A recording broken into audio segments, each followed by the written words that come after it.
Anything you want, which it ain't nothing you can do about it. Money game. This ain't the black man's game. This ain't the white man's game. This is the money game. Scratching and scrambling most of my days to get where I got. Not sacrifice yourself. The best thing you can do for poor people is not be one of them. Now, I eats in the big house kitchen. I got pine boards on the floor of my cabin. If I crumble, my children crumble, my grandchildren crumble. And it don't take much coughing for the master to make me have a cup of corn whiskey for my medicine. I cannot, for the sake of my integrity, stand up here and let everybody that's counting on me crumble so I can make a statement. Now that is fine living for a nigga, and I'll be damned if any African Guinea man is gonna make me lose all I've been working for. Now you take my meat. There are ways to win the war in a different way. You better learn. You best learn or you're gonna get the bloody back for sure.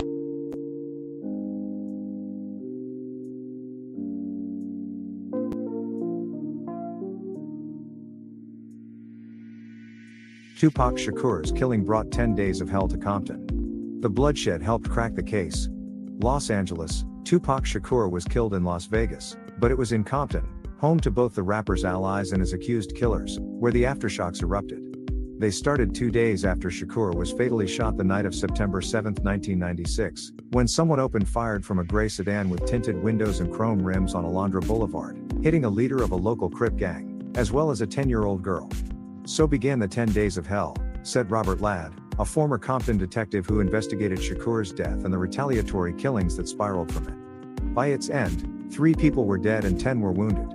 Solving Shakur's killing was not the responsibility of the Compton police, but as they investigated the back-and-forth shootings that stemmed from it in their own city, they quickly pieced together, through informants, field interviews and seizures of firearms and other evidence, a remarkably prescient account of why the rapper was killed and who was behind it. Compton detectives laid out their findings in an affidavit that authorized them to search 38 homes and apartments in Compton, Long Beach, Linwood, Downey, Paramount, and Lakewood. The document, written just 18 days after Shakur was shot, proved to be a roadmap for the Las Vegas investigation, which would drag on. Just a quick word from our sponsor. How powerful is the Cox Network? So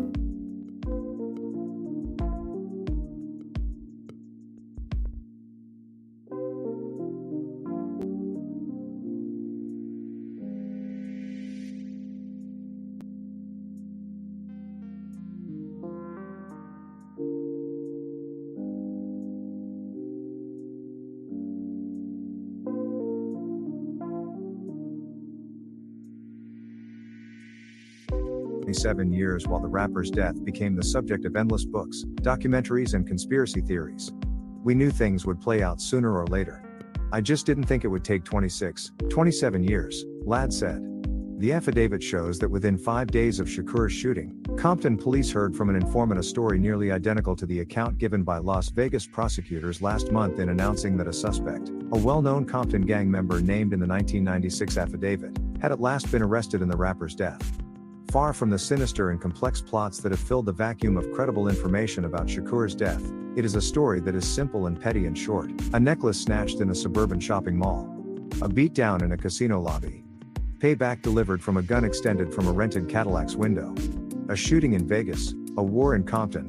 With the exception of Shakur himself, every player involved in the rapper's death was from Compton.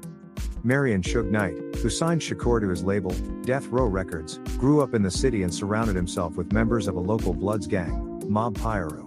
In 1996, Compton's 10 square miles were divided among 55 gangs, said Ladd, who along with his partner, Tim Brennan, wrote a book about the 15 years they spent on the police force called Once Upon a Time in Compton. They patrolled the city until Compton disbanded its police department in 2000 in favor of contracting with the Los Angeles County Sheriff's Department. There wasn't one residential street in Compton that wasn't claimed by a gang, Ladd told The Times. Compton was a more violent place then, recording 70 to 80 homicides a year, he said. In 2022, by comparison, the Sheriff's Department's Compton station saw 16 killings in the city and surrounding unincorporated areas. Even in a city where death came easily and often, the violence that followed Shakur's killing was startling. 2 days after he was shot, Darnell Brim, a senior member of the Southside Crips, was shot in the back on Alondra Boulevard in Compton, Brennan wrote in the search warrant affidavit. A 10-year-old girl was also struck by gunfire and was seriously wounded. The next day, a member of Looters Park Piru, a Bloods gang aligned with Mob Piru, was shot on Bradfield Street.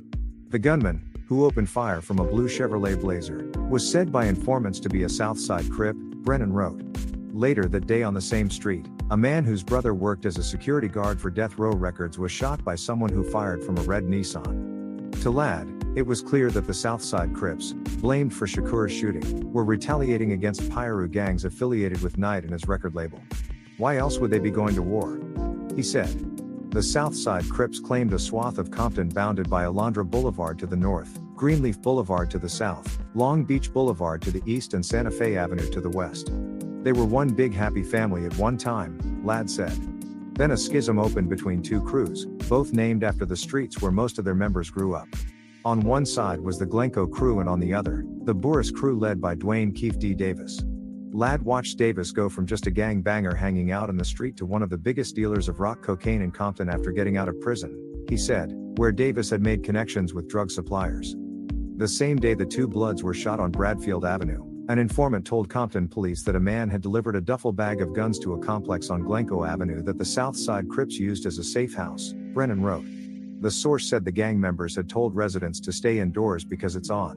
When police searched the duplex that night, they found an assault rifle, 2 handguns, 7 ski masks, a box of .40 caliber ammunition and a duffel bag with a Southwest Airlines baggage tag that listed a Las Vegas address.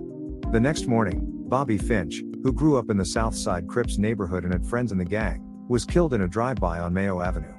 Informants said the shooter, who fired from a Honda Civic hatchback, was a Mob Piru, Brennan wrote.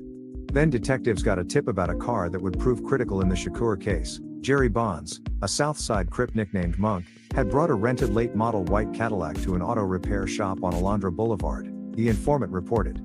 Bonds was present when police found the guns, ski masks and duffel bag at the safe house, Brennan wrote. The tipster said the car stood out because word on the street was that Southside Crips driving a white Cadillac were responsible for shooting Tupac Shakur in Las Vegas. Ladd said he and Brennan were never able to track down the Cadillac. Bonds was gunned down at the Conga Room, a popular nightclub in LA, in 2002. The next day, the Compton detectives met with another informant who drew a line from Shakur's death to a fight that broke out about 2 months earlier at the Lakewood Mall. The source, described by Brennan as being affiliated with the Death Row Records Mob Piru camp, said a Mob Piru named Trevon Lane was shopping at a Foot Locker when some Southside Crips confronted him and took his Death Row necklace. The night of September 7, 1996, after watching Mike Tyson knock out Bruce Seldon at the MGM, Shakur and his entourage spotted a lone Southside Crip in the casino's lobby, the source told detectives. Lane recognized him as one of the men who stole his necklace and pointed him out to Shakur, who had recently inked Mob on his arm, the informant said. According to the source, Shakur asked the man, "You from the South?" before attacking him. Several purists jumped in, beating the man until the hotel's security guards broke it up. Afterward, the Death Row entourage formed a caravan with Shakur and Knight in the lead in Knight's black BMW and headed to a night spot called Club 662. The numbers 662, Brennan noted, spell out Mob on a telephone. While Knight and Shakur waited at a red light, a white Cadillac pulled alongside, the informant said. A man stepped out of the passenger seat talking the source claimed, then pulled out a gun and started shooting. That night, after Shakur and Knight were hospitalized, their entourage talked about the shooting at Club 662. Lane, the informant said, was telling everyone that the shooter was the same person they jumped at the MGM. Lane identified him as Keefe D's nephew from the Southside Crips. On September 13, 1996, Shakur died from his wounds. At noon that day in Compton, a man armed with a revolver killed Marcus Childs and Timothy Flanagan, members of the Fruit Town and Elm Lane Piru gangs, respectively, Brennan wrote. A bystander was also wounded. Informants said the shooter was a member of either the Southside Crips or their affiliates, the Chester Street Crips. A trail of death from Las Vegas. In the next 12 hours, 5 people, one a Chester Street Crip, were shot and wounded, Brennan wrote. The suspects were members of the Treetop, Fruit Town, Looters Park, Elm Lane and Cedar Block Piru gangs. Compton police and sheriff's deputies met with homicide detectives from Las Vegas, who showed them a videotape of the assault in the MGM's lobby. The tape, Brennan wrote, showed Shakur, Knight and their entourage beating Orlando Anderson, a Southside Crip and nephew of Davis. The Vegas detective said they'd gotten anonymous phone calls saying someone called Baby Lane had shot Shakur. Brennan and Ladd knew this was Anderson's nickname. At the time, However, the Las Vegas detective leading the investigation discounted a connection between the beating and Shakur's shooting, saying Anderson probably didn't even know it was Tupac Shakur who attacked him. A judge authorized the Compton police to search the homes of virtually everyone on either side of the Crip-Piru War. Arrested on that day in October 1996 were Anderson and two of his closest friends, DeAndre Smith and Terrence Brown. The Vegas police sent 2 detectives to interview them, Ladd recalled, but they didn't get very far. They weren't prepared or had the know-how to talk to gang members, he said. Anderson admitted being in Las Vegas the night Shakur was shot but denied having anything to do with it, Ladd said. Ladd didn't believe the Las Vegas police realized the significance of Shakur's death. We always felt Vegas at the time was trying to become family-oriented, he said. The city was trying to draw tourists to its casinos and families to its subdivisions, an image antithetical to out-of-town gangsters shooting it out in the street. They just kind of wanted it to go away, he said. And of course, it didn't. In fact, it just got bigger. They didn't realize, to me, how big Tupac really was. A year after Shakur was killed, and after the rapper's mother, Afeni Shakur, filed a wrongful death suit against him, Anderson told The Times he was innocent and dismissed the Compton police investigation as fiction. "I don't own a gun and I've never killed anybody," he said. "My moms didn't raise me like that."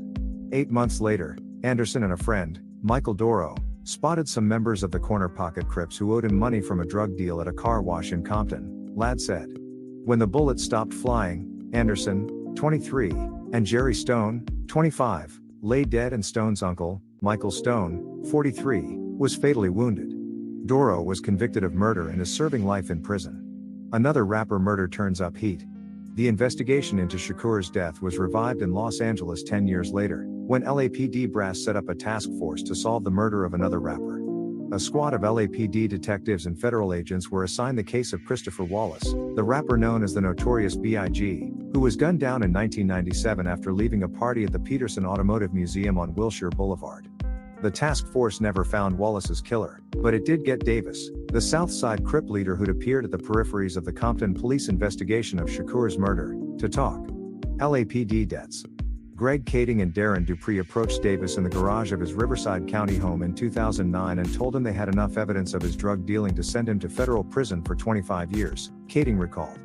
Davis agreed to sit down with the detectives and prosecutors from the U.S. Attorney's Office in Los Angeles for what is called a proffer session. Davis's words could not be used to prosecute him. The agreement went, so long as he told the truth. Davis said his nephew shot Shakur. He leaned over, and Orlando rolled down the window and popped him, he said, according to a transcript of the interview. If they would have drove on my side, I would have popped them. But they was on the other side. Davis said he drew the gun used to kill Shakur, a .40 caliber Glock, from a hidden compartment in the Cadillac. Before his nephew started shooting, he said, Knight made eye contact with him. "We've known each other since we was 7 or 8 years old," Davis said. "I see the bullet go in Suge's head. I thought he was dead." Davis's confession didn't remain secret. Kading wrote a book called Murder Rap that publicized the account, and several documentaries made public a recording of the interview. Ladd, the retired Compton detective, was furious when he learned Kading and federal authorities had made a deal with Davis without consulting the Las Vegas police, a major league no-no, he said. "If it was my case and the FBI went behind my back and made this deal without telling me, I'd be extremely pissed off," he said. "Actually, I'd go ape-ass." Ladd said the task force had enough leverage with the prospect of a long stretch in prison to negotiate a guilty plea from Davis and secure his testimony against anyone else involved in Shakur's death. After Davis admitted his role during the proffer, Ladd said, "It was like, okay, what are you going to do with it? He told you he was in the car. You gave him immunity. Good job. So now what are you going to do?" A suspect keeps talking. His immunity may have ended the moment he walked out of his proffer, but for the next decade, Davis didn't act like a man considered a prime suspect in a notorious homicide. He dove into a cottage industry of manufactured intrigue around the deaths of Shakur and Wallace, repeating the story he told detectives and prosecutors to filmmakers, bloggers, authors, journalists, and seemingly anyone who would listen. In one videotaped interview, Davis said that Brown and Smith, 2 South Side Crips arrested with his nephew in 1996, were also in the Cadillac the night that he said Anderson shot Shakur. Smith died of complications from obesity in 2004, and Brown was killed during a robbery of a Compton marijuana dispensary in 2015, Ladd said. In another clip, posted in 2021 on the 25th anniversary of Shakur's shooting, Davis said, "Suge just ducked his head and the first bullet went in his head.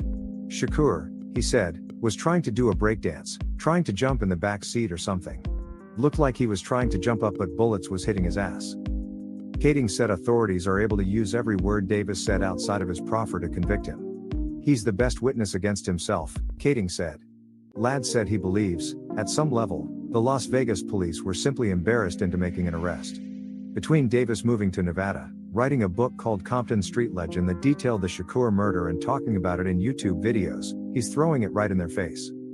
After hearing several months of testimony, a grand jury in Las Vegas indicted Davis last month on the charge of murdering Shakur. After the 60-year-old was arrested, Chief Deputy Dist.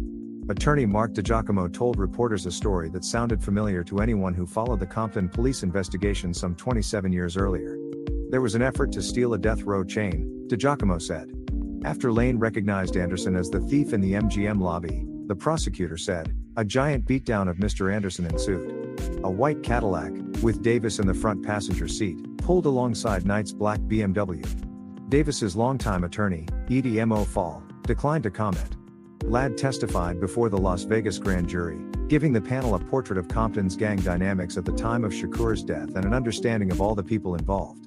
He wished his partner, Brennan, who died several years ago from cancer, could have lived to see the arrest of Davis.